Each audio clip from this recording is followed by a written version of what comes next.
Across the stars, stories spread like fire. Whispers filled alien halls about the day a single Terran fleet faced an empire and won. They called it madness, they called it impossible. Yet the impossible had already happened. In the cold silence of space, the Terran flagship Helios Prime drifted near the burned remains of an alien armada. Thousands of ships once stood there, proud and cruel. Now only twisted metal and fading light. Admiral Grant stood at the bridge window, watching the wreckage drift by like ghosts. He didn't smile, he didn't cheer, he only whispered, "It's not over." For weeks, the galaxy had watched in disbelief. 100 alien species united under one flag to crush Earth, thinking the small blue planet would surrender. But one fleet, just one Terran fleet, met them at Vega Prime. The battle lasted 3 days, and when it ended, only human ships remained standing. That single victory changed everything. In the great halls of the Galactic Council, panic replaced pride, ambassadors shouted, scientists trembled, generals argued. How can humans fight like that? One alien commander cried. They use outdated ships, primitive weapons, and yet they destroy us. No one had answers.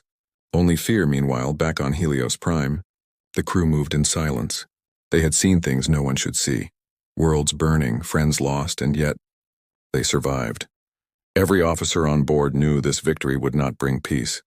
It would bring the entire galaxy's attention, and soon their revenge. Admiral Grant received a coded message from Earth Command. The hologram flickered, showing the emblem of the United Terran Defense. The voice said only 4 words. Phase 2 begins now. Grant closed his eyes, knowing what that meant. The First Fleet was never meant to win the war, only to test the enemy. The real plan was much bigger. On distant worlds, alien leaders tried to make sense of their defeat. They studied human tactics, how Terrans moved in silence, how they fought like one mind. Humans didn't retreat when outnumbered. They adapted. They didn't fight for glory. They fought for each other. That was something the Council would never understand. Whispers turned into legends. Alien children spoke of the ghost fleet from Earth. Merchants refused to travel near Terran borders. Even pirates vanished from human space, afraid of the stories they'd heard. But the truth was far darker than the rumors. Beneath the surface of Jupiter's moon Ganymede, secret shipyards worked day and night.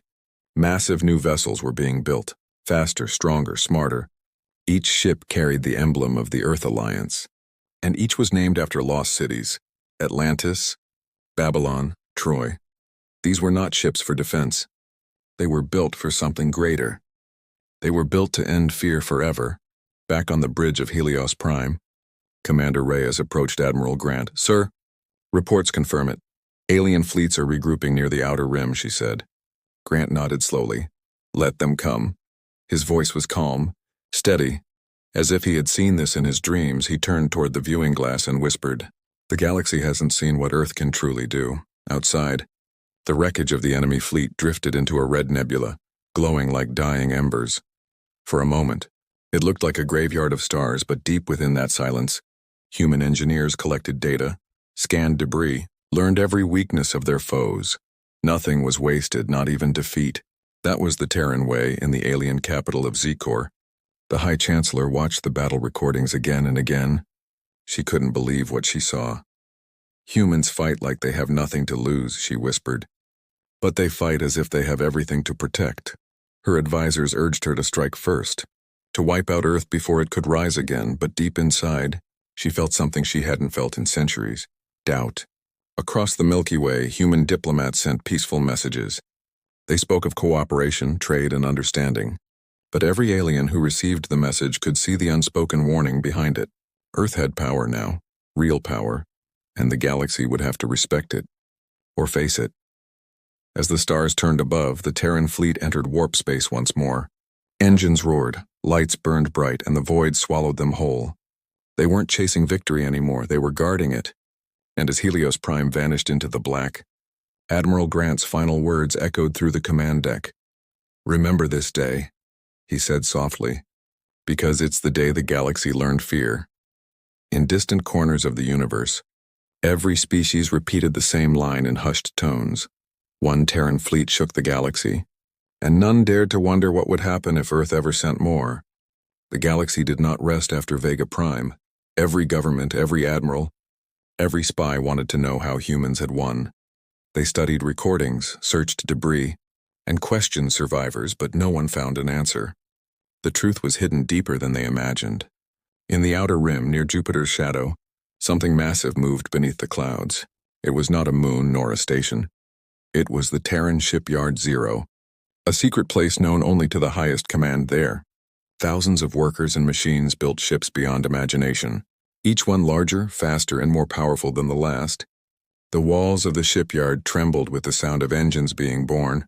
Admiral Grant watched the construction feed from his command room. He had seen many wars, but this was different. This was preparation for something far greater. Earth had learned that peace never lasted long in a galaxy ruled by fear. And now humanity would no longer wait to be attacked. Commander Rhea stood beside him. "Sir, alien fleets are gathering again near the Orion Belt," she said. "Do we strike first?" Grant shook his head slowly. "Not yet," he said. "We wait until they move. Then we remind them what we are, far across the stars." The Galactic Council held another emergency meeting. Holograms of alien leaders filled the chamber, each shouting over the other. "They must be stopped," one screamed. "They are building more fleets," another warned. The Chancellor of Z-Corps slammed her clawed hand on the table. "We attack Earth before it's too late," she declared. But deep down even she hesitated, because she remembered the battle reports, how human ships refused to die, how they kept firing even after losing half their fleet, how every Terran pilot fought until silence. Meanwhile, back at Shipyard Zero, engineers tested a new prototype engine. It could bend light, hide an entire armada from scanners. The project was codenamed Phantom. With this technology, entire fleets could vanish into the void and strike without warning. No other species had anything close to it, and that was why Earth stayed quiet. Silence was the new weapon. Rumors began to spread. Merchants whispered about strange shapes moving behind the asteroid belt. Miners reported hearing deep rumbles through the vacuum. Some said they saw stars disappear for seconds. Swallowed by invisible shadows, few believed them, but those who did stayed far away from Terran space. Admiral Grant spent sleepless nights watching star maps. Every red dot represented an enemy fleet, every blue one, a human outpost that could fall if war began again. He knew what was coming.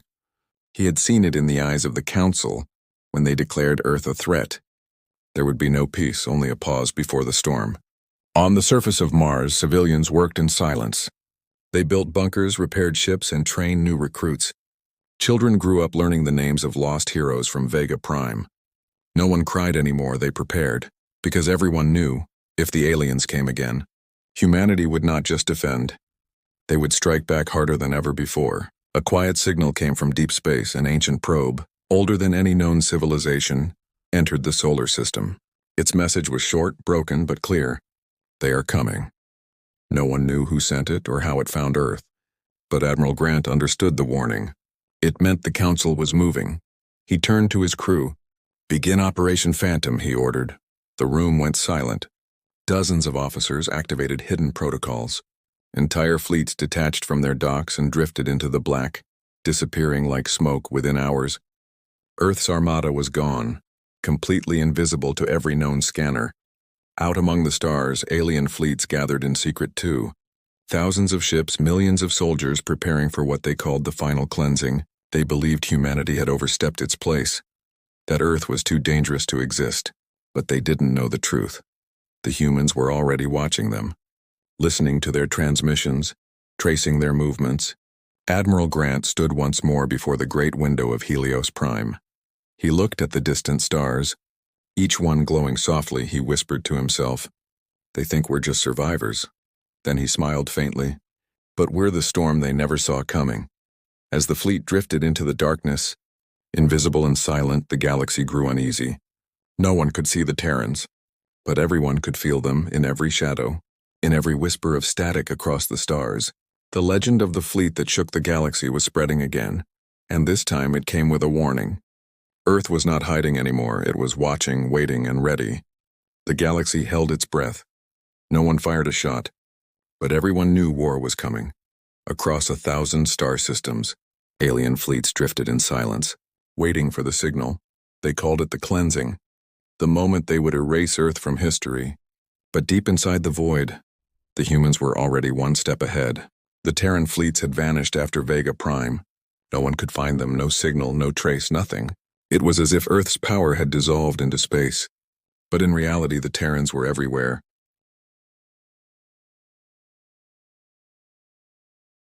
Hidden under cloaking fields, watching, listening, preparing. On the flagship Helios Prime, Admiral Grant stood before the war table. Dozens of holograms displayed enemy positions, ship counts, and movement paths. The patterns were clear now. The Galactic Council was gathering its entire force near the Orion Expanse. A trap was being set, but not for the humans, by the humans. "Sir," Commander Reyes said softly, "the alien fleets are moving toward Mars orbit." Grant nodded slowly, his eyes hard as steel. "Let them," he said. "They think we're hiding, but soon they'll see what we've become." Far away, on the alien homeworld of Z-Corps, the Council's war room glowed with tension. Their generals believed they had the upper hand. "Human fleets are gone," said one. "We attack now. Before they rebuild," another agreed. "If we strike Earth fast, we end them before they can react." But the Chancellor hesitated. She had seen the battle at Vega Prime.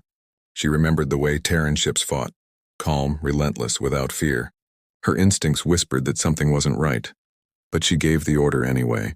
All fleets moved toward Sol. As thousands of alien warships jumped into hyperspace, sensors across the galaxy lit up with energy spikes. The war had begun even before the first shot was fired. Back on Helios Prime, alarms flashed red. "Enemy fleets entering Terran territory," shouted an officer.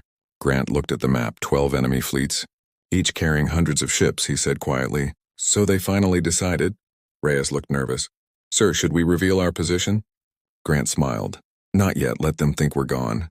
In the shadows near Jupiter, the first human countermeasure activated. Dozens of cloaked satellites opened their arrays and began transmitting fake signals. To the aliens, it looked like Terran forces were retreating toward Earth. They followed blindly, chasing ghosts. Meanwhile, behind them, the real Terran fleets began to move. From the darkness beyond Saturn, the Phantom Armada ignited its silent engines, 10 massive fleets, each led by an admiral trained in deep space warfare. Their ships glided forward like shadows over stars. No sound, no light, only intent. Humanity was no longer defending, it was hunting. As alien ships crossed Mars orbit, they were met by empty space, no resistance, no fire, no sound. Confused, the alien commanders pushed forward. Then suddenly the stars behind them flickered. Every scanner screamed warnings. Something huge was emerging from the void. In one moment, the sky filled with Terran ships, hundreds. Then thousands. The Phantom Armada had arrived, surrounding the enemy from every side. Alien admirals shouted in panic, "Impossible!" They were gone. Admiral Grant's voice echoed through the open channels. "This is Admiral Grant of the Terran Defense Fleet," he said calmly. "You entered our system without permission. Prepare to face consequences." The first shots of the new war blazed across the stars. Blue fire from Terran railguns ripped through alien shields. Missiles streaked like falling stars, and space itself seemed to tremble.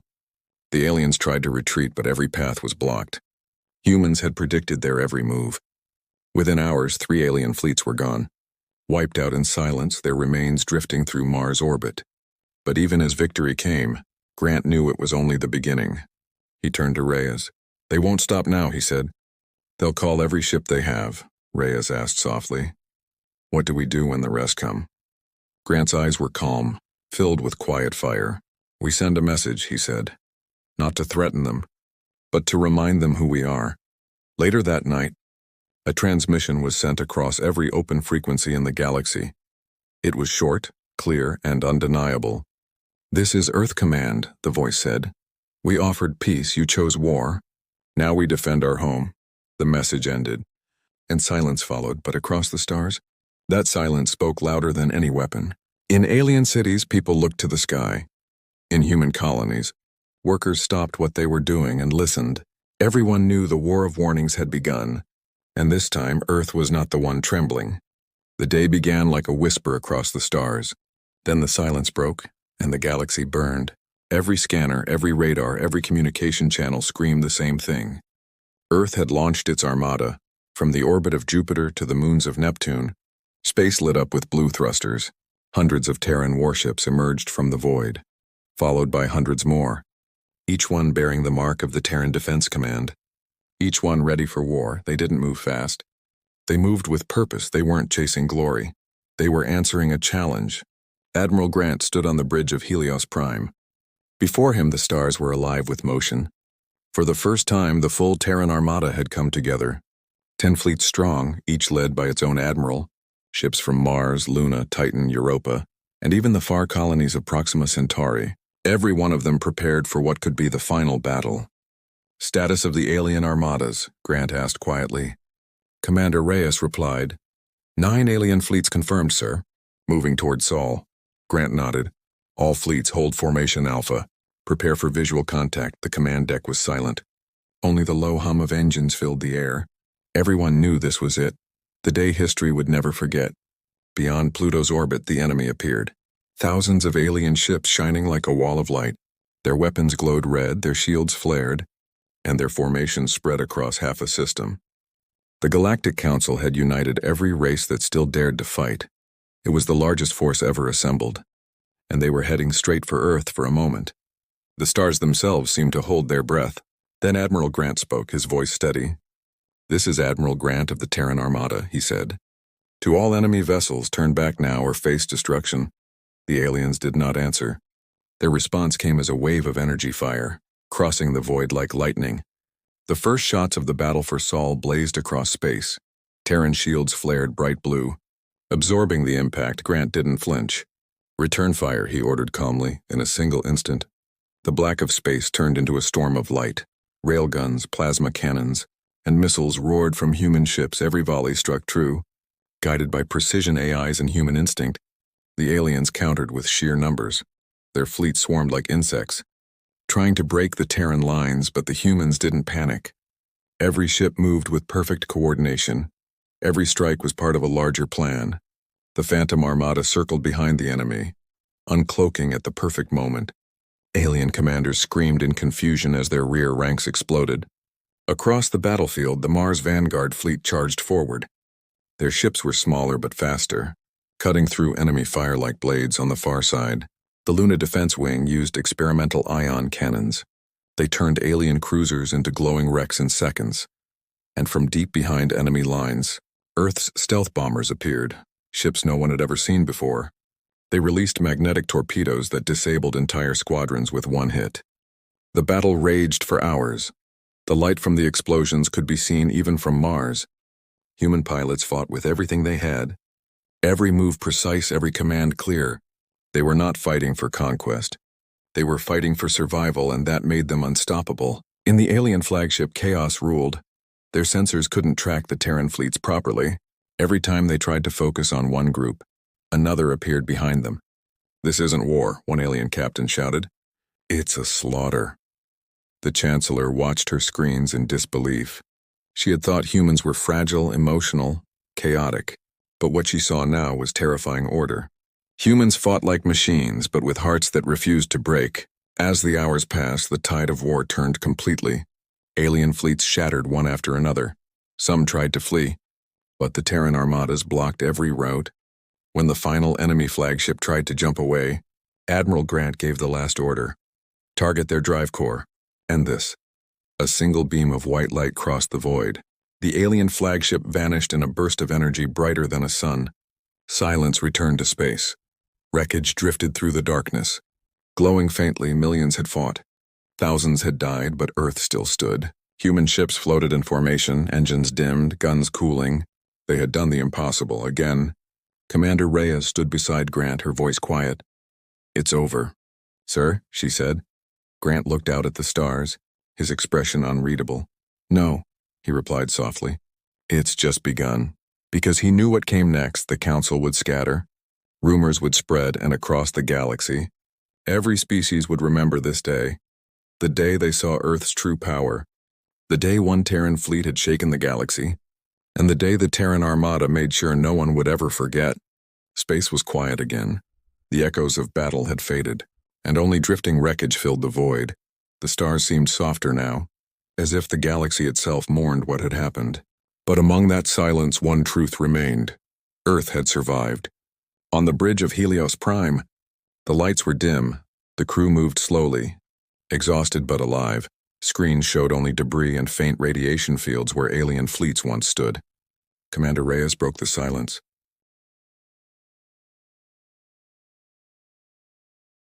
"It's over, Admiral," she said softly. Admiral Grant nodded but didn't answer. He was staring out the window, watching fragments of alien ships pass by like broken memories. The war had ended, but the cost was heavy. Thousands of Terran soldiers lost, colonies scarred, and the stars themselves marked with ashes. Yet Earth stood unbroken in every human heart. There was grief, but also pride. They had faced the greatest force the galaxy had ever seen and had not fallen. A communication officer turned toward the Admiral. "Sir, we're receiving transmissions from across the galaxy," she said. "Everyone's watching us," Grant exhaled slowly. "Then let's give them something to remember." He stepped forward. The camera lights turned on. The transmission was sent on every open channel. To every world, to every species. When Admiral Grant spoke, his voice was calm and clear. "This is Admiral Grant of the Terran Defense Command," he said. "We never wanted war. We offered peace. Again and again. But when you came for our home," we answered. His words echoed across the stars like thunder. "Let this be the last time anyone underestimates Earth. We are not conquerors. We are not monsters. We are survivors. And we will fight to protect what we love." He paused, the bridge silent behind him. "Remember Vega Prime," he said softly. "Remember the day of the Armada. And remember this: humanity does not kneel." The transmission ended. Across the galaxy, his words played on every world. In alien cities, people watched in silence, some with fear, some with respect, and a few with understanding. The Council was gone, its fleets destroyed, its power broken. Now the galaxy faced a new balance, no longer ruled by fear of empires, but by respect for a single world that refused to die. On Mars, children looked to the sky and cheered. On Luna, engineers hugged one another. In Earth cities, lights glowed all night long. People gathered in streets, not to celebrate war, but to honor survival. They sang, they cried, they remembered. Weeks later, Helios Prime returned home. Its hull scarred, its engines cracked, but its flag still bright as it entered Earth's orbit. Every ship in the fleet turned its lights toward it. A silent salute to the heroes who fought and won. Grant stood on the bridge, surrounded by his crew. He didn't speak, he didn't need to. The stars outside told the story better than any words could somewhere beyond human space. Alien survivors gathered in secret. They whispered of Earth, of the fleet that came from nowhere, of the armada that fought like fire, and of the people who didn't fight for conquest, but for each other. Those whispers turned into a legend, a story told to every child across 1,000 worlds. One Terran fleet shook the galaxy. Then Earth sent its armada, and even in the quiet that followed, every commander, every ruler, every species knew the truth. If Earth ever rose again in anger, the stars themselves would tremble. Because humanity had proven something eternal. They were not the strongest nor the oldest, but they were the ones who would never stop fighting. And as the Helios Prime drifted slowly through the night, the galaxy looked upon Earth not with pity but with awe. The silence after victory was not emptiness. It was the sound of respect, the sound of peace earned by courage, and the birth of a legend that would never fade.